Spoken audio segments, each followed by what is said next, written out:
تمام کے تمام فرد کس عذاب کے مستحق ہوں گے، میں اور آپ ذرا اندازہ کریں کہ اس کے اندر جس نے ذرا سی ادنا بھی سازش کی ہے، ذرا سا ادنا بھی اپنا حصہ ڈالا ہے، تو اس کے لیے بڑا ہی دردناک اور کردناک عذاب ہوگا۔ وہ اس دنیا کے اندر بھی خائب و خاسر ہیں،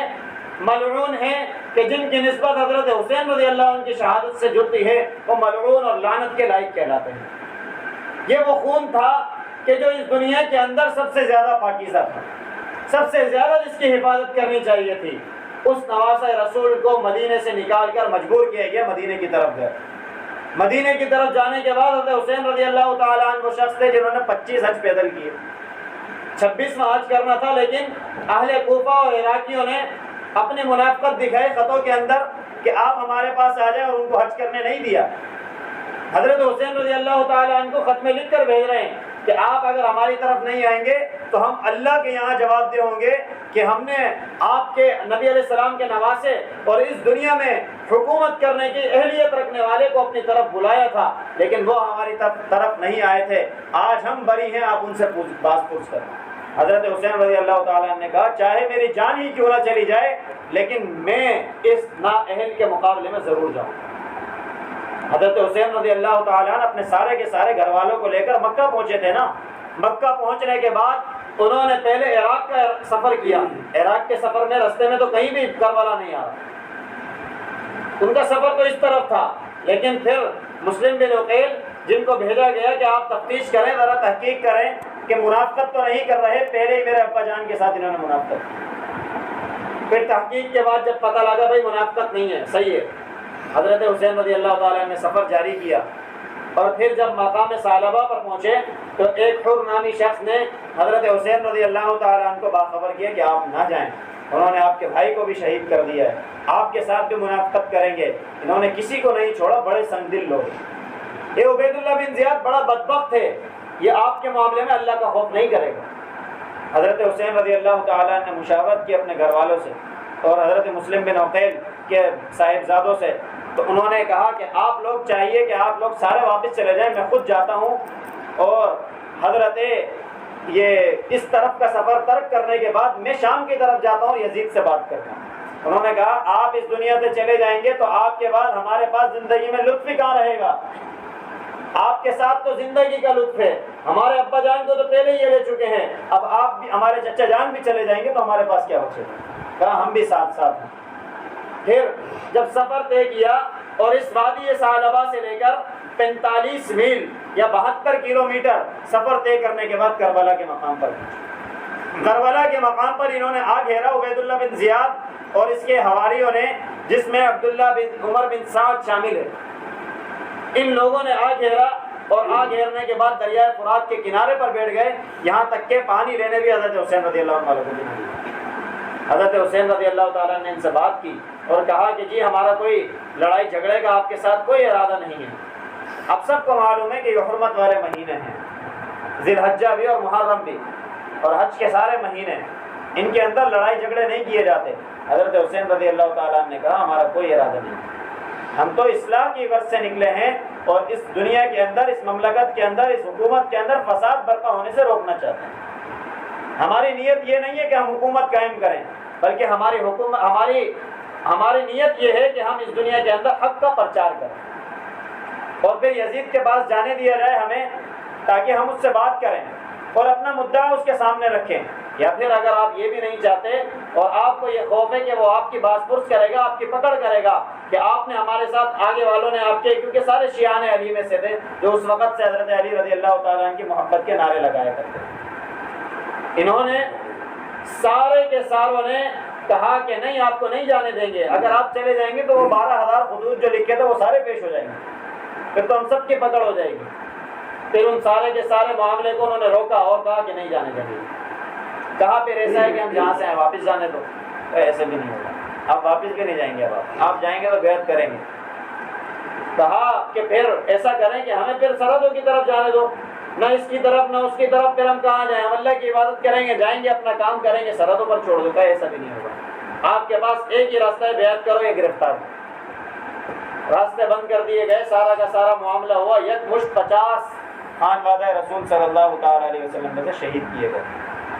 پھر دوسرے دن بات کی گئی، ان لوگوں میں سے بھی کچھ ایسے تھے جو حملہ کرنے کو تیار نہیں کہ ہم حملہ نہیں کریں گے، ہم اپنے ہاتھوں کو نبی علیہ الصلوۃ والسلام کے نواسے کے خون میں نہیں رکھیں۔ پھر اس نے کہا کہ چلو سارے مل کے حملہ کرو، اور اگر حملہ نہیں کرتے تو اپنے اپنے معاملات سے دستبردار ہو جائے۔ پھر ساروں نے حملہ کیا، اس میں حضرت حسین رضی اللہ تعالیٰ اور جتنے نوجوانوں نے اپنے آپ کو خیموں سے نکال کر پیش کیا تھا، سارے کے ساروں کو شہید کیا گیا، بچوں کو چھوڑ دیا گیا، اور اسی طریقے سے عورتوں کو چھوڑا گیا، اور حضرت حسین رضی اللہ تعالیٰ عنہ کے بیٹے زین العابدین رضی اللہ تعالیٰ عنہ کو چھوڑ دیا گیا کہ یہ بیمار ہیں۔ لیکن عبید اللہ بن زیاد کی جب مجلس میں سارے کے سارے پہنچے تو اس نے بدبخت نے یہ کہا کہ ان کو قتل کیوں نہیں کیا، یہ بھی تو نوجوان ہیں، ان کو کیوں چھوڑ دیا؟ کہا بیمار ہیں، کہا یہ تو رول کے خلاف ہے لہذا قتل کیا ہے۔ حضرت زینب نے کہا بدبخت، شرم نہیں آتی تمہیں کہ تم ایسے شخص کے اوپر بھی اپنی تلوار اٹھاتے ہو جس نے تمہارے خلاف کوئی اعلان نہیں کیا، نہ ہی اپنے خیمے سے نکلا اور بیماری کی حالت میں ہے؟ تو پھر اس نے اس کو چھوڑ دیا، اور اس کے باوجود جب حضرت حسین رضی اللہ تعالیٰ عنہ کا سر مبارک پیش کیا اس کو خنجر سے ہلاتا ہے اور بالوں کو ہلا جلا کر کہتا ہے کہ ابو عبداللہ بڑھاپا آ گیا ہے، پھر بھی تم نے چڑھائی سے بازی پیچھے نہیں ہٹے۔ پھر دانت مبارک اور ہونٹ مبارک کو چھیڑنے لگا تو حضرت انس بن مالک رضی اللہ تعالیٰ عنہ نے کہا کہ بدبخت، ہمارے صبر کا پیمانہ لبریز ہو جائے اس سے پہلے کہ اپنے خنجر کو دور کر۔ ہم نے اس پر نبی علیہ الصلوۃ والسلام کو بوسے دیتے ہوئے دیکھا۔ پھر اس نے جو ہے سارے کے سارے خاندان کے ساتھ پھر نرمی کا معاملہ اس کے بعد کیا، سارے وظائف بھی جاری کیے اور یزید کی دربار میں بھی بھیجا، اور یزید کو سارے حال سے ناآشنا رکھا۔ لیکن یزید کی بدبختی یہ تھی، یزید کوئی اچھا آدمی تو نہیں تھا، اس کی یہ بدبختی تھی جب حضرت معاویہ رضی اللہ تعالیٰ عنہ ولی عہد اس کو مقرر کر رہے تھے تو تبھی صحابہ کرام نے کہا تھا لاؤبالی پن ہے، سمجھ بوجھ نہیں ہے، یہ افضلیت کا مقام نہیں ہے کہ آپ اس کو ولی عہد مقرر کریں۔ ولی عہد مقرر کرنا ہے تو اکابرین صحابہ موجود ہیں، ان کو مقرر کریں آپ۔ حضرت عبداللہ بن عمر نے بھی انکار کیا، حضرت عبداللہ بن زبیر نے بھی انکار کیا، حضرت عبداللہ بن جابر بن عبداللہ نے بھی انکار کیا، اور اسی طریقے سے حضرت حسین رضی اللہ تعالیٰ نے بھی انکار کیا۔ لیکن یہ انکار کوئی یزید کے ساتھ تھوڑی تھا، حضرت علی رضی اللہ تعالیٰ عنہ کے دور حکومت کے اندر بھی بعض لوگوں کی رائے اپنی تھی، وہ ایک طرف تھے لیکن ان کے ساتھ کوئی سختی نہیں کی گئی، اچھائی کا معاملہ رکھا گیا، مسلمان تھے۔ معاویہ رضی اللہ تعالیٰ عنہ کے 20 سالہ دور حکومت میں کبھی کوئی بدامنی نہیں ہوئی، امن کے ساتھ چلاتے رہے، یہاں تک کہ بعض لوگوں کی مخالفت تھی، لیکن یزید میں لاؤبالی پن کی وجہ سے اس نے اپنی جلد بازی کا مظاہرہ کیا اور کہا کہ بیعت کر کر لے کے آنا ہے، اس لے کے آنا ہے نے ساری بربادی اس کے سر ڈالی۔ جس نے ایک مومن کو قتل کیا جان بوجھ کر اس کے لیے ہمیشہ کا جہنم، لیکن جس نے نواسے رسول صلی اللہ تعالی علیہ وسلم کو جان بوجھ کر قتل کیا اس کے لیے دنیا بھی جہنم، اس کے لیے آخرت بھی جہنم، اس کے لیے قبر بھی جہنم، اس کے لیے ساری کی ساری اس کی دنیا کے اندر جو یاد ہے وہ بھی جہنم بن کر آج رہ گئی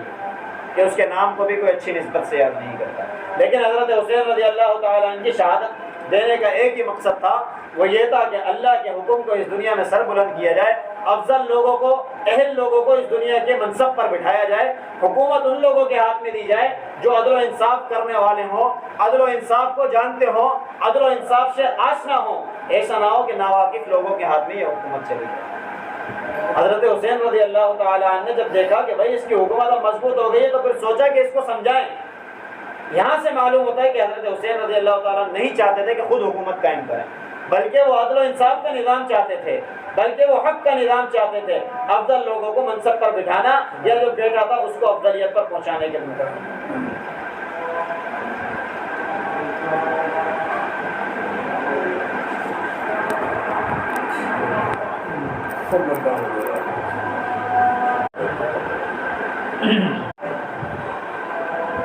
تو یہ سارا کا سارا معاملہ یہ صرف ایک داستان بنانے کے لیے نہیں ہوا کہ ہمیں داستان سنائی جائے اور ہم اس داستان کو سنیں اور جن کو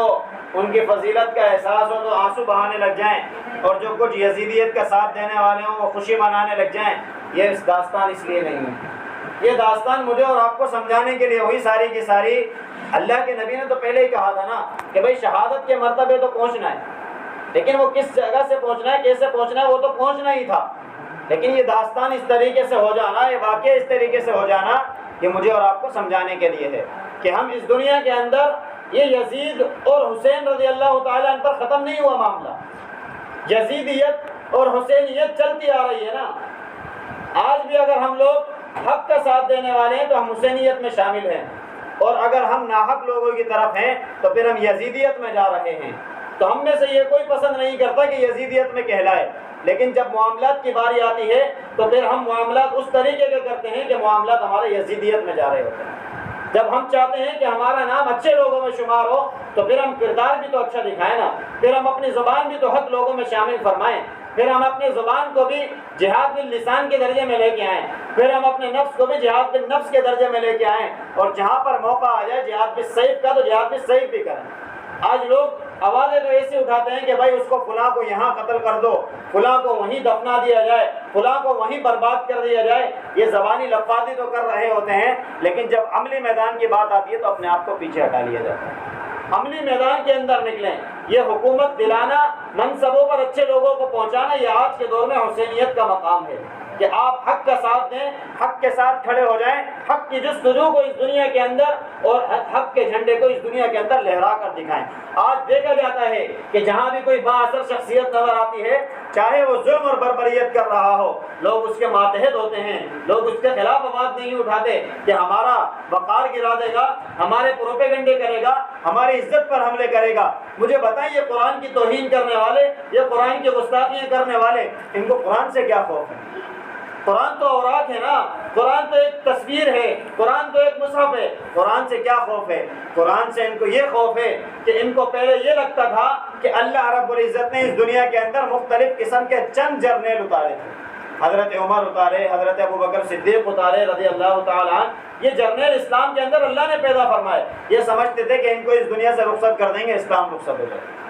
لیکن بعد والوں نے جب تحقیق کی کہ ان کا تو ہر بندے کو اٹھاؤ تو جرنیل بن جاتا ہے، اسلام کے جھنڈے کو آگے پہنچانے کا ارادہ رکھتا ہے، پھر انہوں نے تحقیق کر کے پتہ لگا کہ یہ قرآن ہے، یہ قرآن سب کو جرنیل بناتا ہے، یہ قرآن سب کو حق کا علم بردار بناتا ہے، یہ قرآن سب کو جو ہے حق کا جھنڈا لہرانے والا بناتا ہے۔ لہذا اس قرآن کے اندر گستاخی کی جائے، اس کے مرتبے کو گرایا جائے، اس کے اندر توہینیں کی جائیں، لیکن اللہ رب العزت نے اس قرآن کے اندر وہ تاثیر رکھی کہ اس کے ساتھ ایک قبر کو لگا دیں، اس کے ساتھ گتے کو لگا دیں، اس کے ساتھ گلاف کو لگا دیں، ہر اس چیز کے مقام کو بڑھا دیتا ہے۔ اسی طریقے سے ہر شخص جو اس قرآن کے ساتھ جڑ جاتا ہے، یہ اس کے مرتبے کو بھی بلند فرما دیتا ہے۔ یہ چاہتے تو یہی ہیں کہ قرآن کے مرتبے کو گرا دیں، لیکن اللہ رب العزت نے فرمایا کہ اسلام دنیا میں غالب ہونے کے لیے آیا ہے۔ اسلام اس پرنگ کی مانند ہے کہ اس پرنگ کے اوپر کسی بھی چیز کو آپ رکھیں، اس کو جتنا نیچے مزید کھینچتے چلے جائیں، لیکن جب وہ چھوٹتا ہے، جب اس کو موقع ملتا ہے، جو چیز اس پر رکھی جاتی ہے وہ جمپ لگا کر آگے پہنچتی ہے۔ یہ اسلام کو جتنا دباتے ہیں، اسلام کے قانون کو جتنا دباتے ہیں، قرآن کو جتنے دباتے ہیں، یہ قرآن اتنی ہی چھلانگیں لگاتا ہوا دنیا میں پھیلتا ہوا نظر آئے۔ حضرت حسین رضی اللہ تعالی عنہ کی یہی قربانی تھی کہ اس اسلام کے پیغام کو عام کیا جائے، اس اسلام کے پیغام کو پہنچایا جائے۔ آج میرے اور آپ کے ذمے بھی یہی دعوت ہے کہ اس قرآن کے پیغام کو سے لوگوں کو آشنا کرائیں، لوگوں کو حق بات بتائیں، لوگوں کو حق کی تلقین فرمائیں، لوگوں کو صحیح بات پہنچائیں، لوگوں کو صحیح بات سے آشنا کرائیں، حق بات کہنے والے لوگوں سے آشنا کرائیں، حق بات کہنے والے لوگوں کے ساتھ ان لوگوں کو جوڑ دیں اور ان لوگوں کا تعلق حق پرست لوگوں سے فرما دیں۔ یہی میرے اور آپ کی جد و جہد ہونی چاہیے، یہی میرے اور آپ کی جستجو ہونی چاہیے۔ ہماری طلب جنت ہے، ہمیں جنت کا راستہ چاہیے۔ یہ اسلام جنت کا راستہ ہے، اسلام جنت کا راستہ تو ہے، لیکن ہر اس شخص کے لیے جو چلے بھی تو صحیح نا۔ لیکن ایک راہ پر کھڑے ہو جائیں اور پھر کہتے رہیں کہ جنت کے راستے پر ہے، جنت آ جائے گی۔ بھائی راستہ لینے سے جنت نہیں آئے گی، راستے پر کھڑے ہونے سے جنت نہیں ملے گی، بلکہ اس راستے پر چلنا پڑے گا، اس راستے کے اوپر دوڑنا بھی پڑے گا۔ اور یہ وہ راستہ ہے کہ اخلاق کا راستہ ہونا چاہیے، حق بات کا راستہ ہونا چاہیے۔ حضرت حسین رضی اللہ تعالی عنہ کی شہادت مجھے اور آپ کو یہی درس دے رہی ہے کہ ہمیشہ حق کا ساتھ دیں، چاہے اپنی جان کا آخری قطرہ تک دینا پڑ جائے۔ دعا ہے کہ اللہ رب العزت حق اور سچ بات مجھے خود بھی سمجھنے کی توفیق عطا فرمائے، آپ تمام میں سے ہر ایک کو بھی سمجھنے کی توفیق عطا فرمائے۔ وآخر دعوانا ان الحمد للہ۔